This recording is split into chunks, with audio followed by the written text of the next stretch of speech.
Hello, and welcome to another video in our Cyberpunk Red Core Rulebook Review series. In this video, we're going to discuss character creation, a process that is both crucial to tabletop RPGs and a lot of fun for the player. This is about who you are going to be in-game, and Cyberpunk Red offers intricate and sophisticated character builder similar to the extensive process provided in earlier versions of the game. So let's get into it. Given the complexity and time commitment in fleshing out a full character, Cyberpunk Red offers its players three methods of character creation. Templates, which are also called Streetrats, the Fast and Dirty method, which are also called Edgerunners, and the Calculated method, called the Complete Packages. In this video, we will be covering the Streetrat and Edgerunner character creation methods. Feel free to check out our guide on the Calculated Complete Package method as well in another video. Character creation provides you with a role, life path, stats, derived stats, skills, equipment, an outfit, and cyberware. Some extra role-dependent elements such as housing are also determined at this stage. Streetrats are for players who have never roleplayed before or just want to get going without a lot of fuss. Templates are the fastest way to start creating a character, but don't underestimate templates. In the hands of an experienced roleplayer, even a template can be modified to make a unique and fully fleshed out character by expanding on the basics. By adding as you play, the template gathers more individuality to itself, getting better and better the more you play. The next method we will discuss is Edgerunners. As you'll soon realize, the Cyberpunk Red character generation system is designed to give you a lot of flexibility. You can tailor the character the way you want it, with lots of personal touches all through the process. But when you need to create a character quickly and without a lot of painstaking detail, the Fast and Dirty method is an excellent option. Here we have Billy. Right now, Billy is a blank slate. In order to build either a template Streetrat or Fast and Dirty Edgerunner for Billy, we'll follow the 8 steps laid out for both. Step 1 tells us to pick a roll, but since we're new to Cyberpunk, we're going to roll a 10-sided die, usually referred to as a D10 to pick our roll. We're choosing a D10 because there are 10 rolls in Cyberpunk Red, and we can use the number value to correspond with a roll as they're listed in the book. Feel free to either choose or roll. We rolled an 8, which means Billy is going to be a lawman. Step number 2 is called Run Your Lifepath, and it is a specialty of Cyberpunk character creation. The life path is a flowchart of plot complications designed to help you give your Cyberpunk character an authentically dark future background. Its sections cover your cultural origins, your family, friends, enemies, personal habits, and some key life events. As with other tables, feel free to choose your life path elements or leave it up to chance with dice rolls. Why is this section important? Well, Cyberpunk Red hinges on role-playing. The Life Path generator is a way to immerse you as much as possible in the dark future of Cyberpunk Red and help you get into the role-playing spirit intended for the game. Your GM will remember and make use of your past. It is a guaranteed adventure generator for your character. As a side note, it might be fun and immersive to have the players' life paths overlap, but of course, that is up to you and is not at all necessary. The first section of the life path is cultural origins. Cyberpunk inhabits a vast multicultural and multinational world, the main setting of Night City, boasting the most diverse population on Earth in the time of the Red, where you can find people from all different walks of life. To represent this, choose a general cultural region you or your ancestors hail from and team it with a relevant language you might know. Let's roll the dice. Billy has rolled a 10. Which means his general cultural background region is Oceania/Pacific Islander. Rather than English, Cyberpunk Red lists the common tongue of Night City as street slang. Select Hawaiian as a language for Billy. The chosen language acts as a skill on your character sheet, and you start with 4 points in your chosen language. The next roll is your personality. Billy has rolled an 8, which means he's sneaky and deceptive. Next up are Billy's clothing and hairstyles. Here we roll twice. Billy rolled a 5 and then a 1, giving him a taste for the exclusive designer couture high fashion of the times, as well as cool mohawk. This lawman is clearly committed to carrying out his dangerous work with flash and style. Next, Billy is given an affectation or item that he is never without. Billy has rolled another 1, which gives him both tattoos as well as an affinity for tattoos. Billy sure is a stylish cop. Moving beyond style, it's now time to roll for Billy's motivations. At this point, we will roll twice to determine what Billy values the most and how he feels about other people. Billy first rolled a 4, meaning he values honesty. However, we remember from an earlier roll that Billy's personality is sneaky and deceptive. Therefore, we will choose to forego our roll and simply pick something. For Billy, perhaps he's on these mean streets as a lawman for vengeance, as he has been personally hurt by one of the many gangs on the streets of Night City. Next, he rolled a 7. Therefore, Billy believes that people are obstacles to be destroyed if they cross me. The next 2 rolls are for Billy's most valued person and possession, respectively. Billy first rolled a 6, making a pet Billy's most valued quote-unquote person. He then rolled a 9, making a toy his most valued possession. Perhaps Billy has some childhood secret that he can't get over, or maybe he just doesn't care what you think of him. Is Billy really someone you want to cross? The next category determines your family background. Who are you and where did you originally come from? Were you born with a silver spoon in your mouth? Or were you using it to stab your brother so you could steal that extra bite of dead rat you both found? Billy has rolled a 4, which means his parents and or family have traditionally been nomads, an important detail. But did Billy grow up in the nomad life? Maybe not, as determined by the next roll. The next roll determines the environment in which Billy grew up, which comes out to another 4. And sure enough, Billy's childhood environment was in a nomad pack, with roots in transport, that is ships, planes, and caravans. So Billy grew up a nomad, let's say in planes, but where are his family now? In the time of the Red, the world is still recovering from a world war and other serious disasters. Chances are something happened to you and your family along the way. What's the story there? The dice will tell the tale. And it's yet another 4. Fatefully, Billy's family is imprisoned, and he alone escaped. That could explain how he grew up a nomad yet found his way into Night City, where he eventually became a lawman with vengeance on his mind. Maybe Billy wants to spring his family and got a job on the inside, or maybe he's a legitimate lawman who has moved on from the trauma of his childhood. It's up to you. Billy's family may be imprisoned, but he has friends. Maybe. Roll another d10. And it's a 7. The book tells you to subtract 7 from your roll to a minimum of 0, which is exactly what we have here. Unfortunately, not only is Billy's family locked up, but he's also retained no meaningful friendships so far in life. Though Billy is a bit of a lone wolf, that doesn't mean he isn't without enemies. Let's roll again. We rolled a 10, which means Billy's fortune remains yet to turn. Applying the same formula to the way we determined friends, we took a d10, got a value of 10, and now we subtract 7, leaving Billy with 3 enemies. For the sake of demonstration, we will roll 1 such enemy. To get started, let's roll 3 times for each column in the table. The first roll is a 1, then a 9, and then an 8. This means that Billy's first enemy is an ex-friend, who became his business rival and is now capable of throwing a small corporation at Billy. That's how powerful this enemy is. Next, we roll on the Sweet Revenge table. Pick which of you has wronged the other and then roll a d10. For this video, we'll say Billy has been wronged by his former friend, now enemy. With a roll of a 5, Billy intends to backstab his first enemy indirectly when he gets the chance. And that's just the first one. Thanks to Billy's earlier roll of 10, he unfortunately has 2 more enemies to roll. For the purposes of this video, though, we'll just move on. Next, we roll on the Tragic Love Affairs table, applying the same -7 value to our die. Billy has rolled a 2, which, after subtracting 7, means he has yet to find any true love so far in life.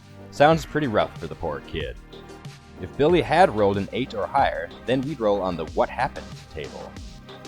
The final general life path roll we make is for Billy's life goals, and we rolled another 2.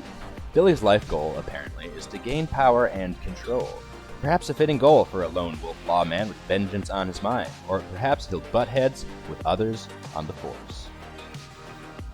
That concludes the general life path section, but Cyberpunk Red also includes a final role-based life path set of roles to supplement the backstory of your character. For Billy, we go to the Lawman page. Now we roll a series of d6s. First up is what Billy's position is on the force. Let's see what the dice say. Billy rolled a 5, meaning he works on the dangerous streets as motor patrol. His jurisdiction is determined by the next roll, which is a 1. Billy patrols high-end corporate zones, probably the safest and chicest type of jurisdiction, as a part of the local motor patrol. This could be where he got a taste for high fashion, or maybe he's just trying to fit in. We rolled a 4 on the next one. This determines how corrupt the group of cops Billy rolls with are. Our roll tells us that Billy's squad is willing to bend any rules to get to the bad guys. While there is plenty of room for ethical gray area here, Billy's group falls well short of the total and complete ruthless corruption we'd see from some other lawmen squads. That said, Billy's group definitely has an element or two out there that is gunning for them. With a roll of a 5, we see that Billy's group has a group of smugglers gunning for them. But why? This is up to you. Maybe Billy's group got a big arrest and crippled the operations of these smugglers. Or maybe someone on the force used to be one of them and read them out. Whatever the case, Billy's squad has a major target they're investigating and trying to bust, as well as whatever they're dealing with in the past. With another d6 roll, this time a 6, we see that Billy's group is out there in the motor patrol of some corporate zone busting up street crime. Billy's squad is engaged in keeping these corpo streets pristine and pure. Now that we know a bit about Billy, his appearance, his motivations, and his backstory, let's get into the nitty-gritty of what Billy can actually do. The next step in character creation is generating stats. Stats are used to describe your character's abilities. There are 4 stat groups: mental, combat, fortune, and physical. Make sure to check out our stats video for a more in-depth breakdown and analysis of what they're all about. But for now, let's get back to Billy using the Streetrat and Edgerunner character creation methods. This is the stat block. We're first going to apply the Streetrat template method to generate Billy's stat block. This is a very quick and easy method. Feel free to skip ahead to the Edgerunner method if that's what you're looking for. For the Streetrat template method, first, we note that the stat blocks for this method are all computer generated. Next, we find the Lawman table on page 76 and roll a d10. Billy has rolled a 9, giving him the following stat block as determined by the Streetrat template method: an intelligence of 7, reflexes of 7, dexterity 5, technique 5, cool 7, willpower 7, luck 6, movement 5, body 5, and empathy 6. Next up is to determine Billy's derived stats. Derived stats account for subcategories that are determined by your stat block, which include hit points and humanity, as well as your seriously wounded threshold and death save values, the latter 2 of which are determined by your hit point total. In Cyberpunk Red, hit points, or HP, represent the character's will to live and overall physical condition. When you take damage, your HP is reduced. When your character's HP drops to certain thresholds, penalties are enacted to slow your character both physically and mentally.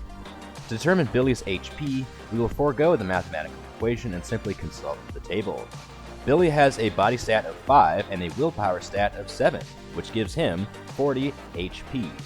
The seriously wounded threshold is half your character's HP rounded up, so Billy will become seriously wounded once he is reduced to 20 HP. Billy's death save is equal to his body stat of 5. The next stat to determine is Billy's humanity.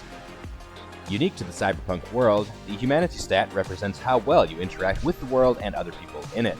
Once your humanity reaches 0, you snap, becoming sociopathic and probably homicidal. This is a sliding curve though, so before you reach 0, you may become withdrawn, dissociated, and have a lot of problems with simple human interaction. The humanity dynamic is a favorite mainstay and staple of the Cyberpunk franchise. There are several ways to lose humanity points, most notably by relying on Cyberware, but this topic is worthy of its own video. Determining the humanity stat is simple. Take your character's empathy stat and multiply it by 10. Billy has an empathy stat of 6, which gives him a value of 60 humanity. Now for the Edgerunner fast and dirty method. This method also relies on the template, but we roll for each stat individually and then consult the table. For intelligence, Billy rolled an 8. When we consult the roll of 8 row on the lawman stat table, we see that a value of 5 has been allocated to this roll. So this is how we determine that Billy's intelligence stat is 5. Next we rolled a 5, giving Billy a reflex stat of 6. The dexterity stat is a 1, giving him a 7. Technique stat at 10, giving Billy a 6. Cool stat was rolled at 2, giving Billy a value of 7. For willpower, we rolled a 1, giving Billy a value of 8. For luck, we rolled 4, giving a value of 5. For movement, we rolled a 5, giving a value of 5. For body, we rolled a 9, giving Billy a value of 5. And finally, for empathy, we rolled a 4, giving Billy an empathy stat of 6. Using the Edgerunner quick and dirty method, our stat block now looks like this. For the derived stats, we repeat the process. For HP, Billy's 5 body stat and 8 willpower stat give him 45 HP, which also brings his seriously wounded threshold to 23 hit points. This is a slight improvement from what we got with the Streetrat template method. With his body stat of 5 and empathy stat of 6, Billy's death save remains at 5, and humanity points remain at 60. Keep in mind that your empathy stat drains away with your humanity points as they drain away. With his stat block and derived stats all taken care of, Billy now has to figure out what his skills are. Skills represent what your character knows or can do. They represent your character's level of knowledge and accomplishment. A skill is something your character knows how to do because of their training. Skills can be improved throughout a character's lifespan. You may be asking how skills are different from stats. Skills are linked to your base stats from before.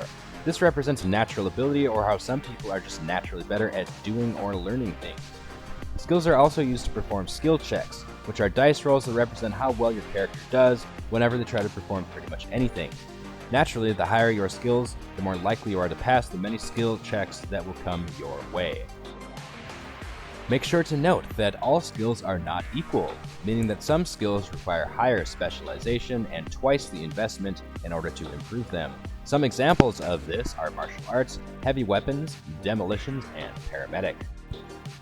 There are 9 skill categories in Cyberpunk Red. Awareness skills, which are your awareness of your environment, noticing clues, etc.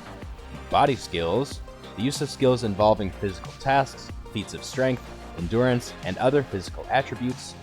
Control skills, the use of skills involving controlling vehicles or riding animals. Education skills, knowledge and training based on formal education or schooling. Fighting skills, the ability to fight in hand-to-hand combat or with a melee weapon. Performance skills, training in acting, musicianship, special effects, makeup, or other stage crafts. Ranged weapon skills, skills in using a ranged weapon such as a gun or a bow. Social skills, your abilities to blend in, avoid social blunders, and to show style and grace. Also your ability to convince others through social adeptness. And last but not least, technique skills, trained vocational skills and craftsmanship abilities. For the Streetrat template build, skills and skill levels are predetermined. If we use this method, Billy's basic skills are athletics, brawling, concentration, conversation, education, evasion, first aid, human perception, language, street slang, language, cultural origin, local expert, your home, perception, persuasion, and stealth. Now, everybody gets these basic skills, so they're the same for every role. However, Billy, being a lawman, also gets access to lawman skills, which are auto-fire, criminology, deduction, handgun, interrogation, shoulder arms, and tracking. For the Edgerunner fast and dirty build, the skills we can invest in are also predetermined, but we get 86 skill points to distribute freely. Note that these skill points cannot be used on anything else like stats or your role ability, not including the language you get from your cultural origin, which in Billy's case is Hawaiian. There are 20 skills across your basic and role skills. We're going to follow the hot tip in the book and allocate 4 skill points to each skill, while also including the 4 points we get in Hawaiian language for free. We also will then have 6 points left over. So now we have 4 points invested in each skill, though Billy has 6 points left over. We want to focus on what will help Billy survive as a lawman on the street. So let's put 2 more points into brawling, criminology, and handgun. Billy's skills now look like this. The next part of character creation is how to get your stuff. Both the Streetrat template and Edgerunner Fast and Dirty methods are the same for this one. To figure out what you get for starting weapons and armor, simply consult the table. As a lawman, Billy gets an assault rifle or shotgun. We'll take the assault rifle, a heavy pistol, basic rifle ammunition times 100 to go with the assault rifle, basic H-pistol ammunition times 30, a bulletproof shield or smoke grenades times 2 will go with the bulletproof shield, a light armor jack body armor with SP 11, that's 11 stopping power, and light armor jack head armor also with SP 11. Note that you also get 500 EB to spend on other items or to keep and use later. Next is your outfit. A character's outfit is a big part of who they are in Cyberpunk Red. The book sets it out like this. Your outfit is intended to represent the fact that the cyberpunk world is mobile, like cowboys in the Old West. This is important because it shows how most people in the time of Red wear their lives on their backs. It's a world of miniaturized sleeping, eating, and entertainment components crammed into carryalls and the back seats of cars. Your gear, as much as your clothes, make up your outfit. A typical outfit might include an inflatable bed and sleep bag, a personal agent, which is a micro-sized communication system and computer that fits in your pocket, or Cyberpunk's answer to the smartphone, a pocket load of memory chips, a cyberdeck and cables if you're a netrunner, a tech tool or other tools, easily portable food in the form of bars, squeeze tubes, foil packs, ready-to-eat meals, MREs, and the occasional banana, worth its weight in gold in the time of the Red, as well as personal effects like clothes, toothbrushes, etc. Getting your outfit and gear works similarly as both methods and are again the same for this one, and you again simply consult a table. A lawman gets an agent, a flashlight, handcuffs times 2, a radio communicator, 10 road flares, and several pieces of everyday clothing. Note that the complete package calculator method is much more involved in terms of picking your stats, skills, weapons, and gear. Now that gear is out of the way, here's a note on housing. Unless you are an exec or a nomad, you start off living in a rented cargo container and living a not-so-luxurious kibble lifestyle. A starter character is hardly living a glamorous life. The last of the starting goodies you are entitled to is Cyberware, another staple of the Cyberpunk franchise. For both methods, we again rely on a predetermined table. The cyberware that a lawman starts with, using either method, include a hidden holster and a subdermal pocket. These 2 pieces of cyberware cause 10 humanity loss, which is a full empathy stat point. We'll go ahead and subtract 10 humanity points and 1 empathy point from Billy's character sheet. Further, just for fun, let's take a look at what these 2 pieces of cyberware actually do. Both the hidden holster and subdermal pocket are types of external body cyberware, and they sort of do the same thing, but for differently sized objects and tools. For the hidden holster, it is described as a holster inside the user's body, which can store a weapon already capable of concealment so that it can be successfully concealed without a roll. Normally, without a hidden holster, you'd have to roll on your ability to conceal a, gun or a knife or something small that you would normally be able to conceal, but not necessarily get away with. The weapon can be drawn from the hidden holster without an action, as long as it is implanted in an easily accessible place on the user's body. For example, you don't want one in your thigh unless you don't wear pants. Billy does wear pants, so his hidden holster will be kept in his forearm. For the subdermal pocket, the description reads it is a 2-inch by 4-inch or 5cm by 10cm space with a real skin trademark zipper. Contents can be successfully concealed without a check. So similarly to the hidden holster, you can just hide stuff in your body with the subdermal pocket. Note also that The hidden holster comes with an HL of 7 and the subdermal pocket an HL of 3. HL stands for humanity loss, so we can see that the two of them equal the 10 humanity points that we subtracted, which then further equal 1 empathy stat point. As a note on roll ability, let's remember that Billy is a lawman and gets the backup roll ability. Check out our video on roles and roll abilities to learn more about that. For now, let's focus on the fact that starting characters start out with a roll ability rank of 4 to represent the fact that they are not new to the street. And that's it! Let's fill in Billy's character sheet with the final product. Also remember that you have 500 EB to spend at night markets or midnight market. That concludes this video on the Streetrat template and Edgerunner fast and dirty character creation methods. Make sure to stay tuned for our video on the complete package calculated character creation method as well, which is much more involved and allows for pretty much full customizability. Also make sure to keep on this channel for all things Cyberpunk Red. If you enjoyed this video or found the content informative, please consider dropping a like. Make sure to subscribe and hit that bell notification button to catch all my latest videos. Thank you all so much for watching, and I'll see you in the next one. Bye-bye.